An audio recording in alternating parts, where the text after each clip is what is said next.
And they thought, aha! So what we're going to do to persuade people to come on the train instead is we're going to create a quiet coach on our trains. So what they did, and I hope you can see that at the far end, this at the far end now, make it nice and big. But sorry, where we are. What they did, I'll bring it right up, there we go, like that. What they did was they created the train with the big long train travelling between Edinburgh and London, and what they said, you've got a buffet car in the middle, which is the kitchens, okay, in the middle, and then you have 3 first-class carriages, okay?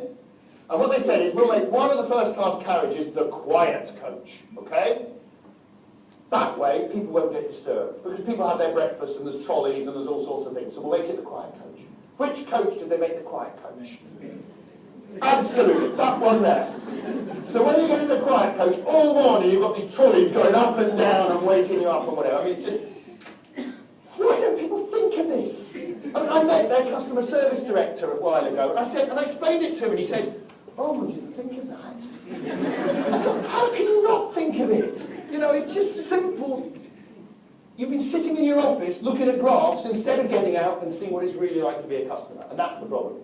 Another one actually that strikes me on this bit about you must share the insight is a problem I have personally in my travel plans. 2 parts to this story as well. About, I guess, 18 months, maybe 2 years ago, I started wearing these, okay, reading glasses.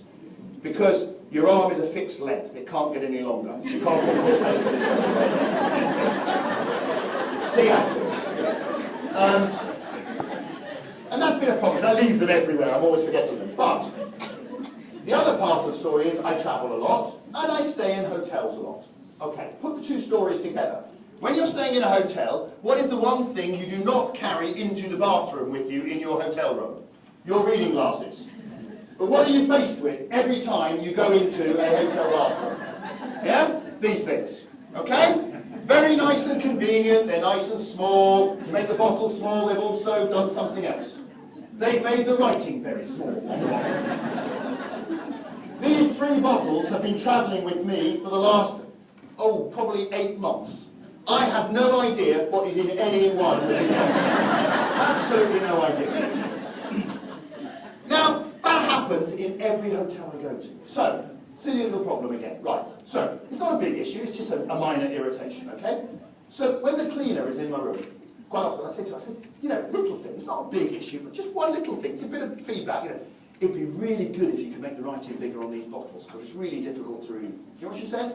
Oh, yeah, lots of people tell us that. Yeah, we hear that. Oh, gosh, amazing how many customers say that. So you go down to the reception desk and you say, they said, did you have a nice stay? Yes, wonderful, thank you, lovely hotel. Just one tiny little thing for you. These bottles are great if you do. They go, oh, you as well. Yeah, do you know what? We hear that from lots of people. So why is it in every hotel in the world I stay in, it's the same problem? And I spoke to the managing director of Hilton Hotels recently, and I was doing some work with them. And he looked at me and he was laughing. He said, yeah, you're absolutely right. He said, what's the problem? The cleaners and the reception staff, they don't buy these. These are bought by a central purchasing unit in Romania somewhere. And because the insight has never reached those people, nothing happens. And that's why this sharing bit is so important. You must share the insight to the right hands in your organisation. Or you might as well not have bothered collecting it, frankly, if you're not getting it to the decision makers. In fact, it's actually had a bigger problem for me, this one, than just, you know, having to get out of the shower to go and get your glasses. You know. It's a bigger problem than that. You may have noticed that despite my, of course, extreme youth, Himmish, I don't have a lot of hair on the front of my head here, okay?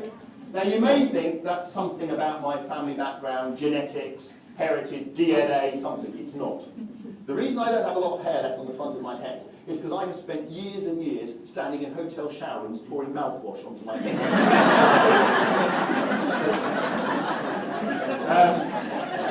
Right, moving on. I think it's time to move on, don't you? Right.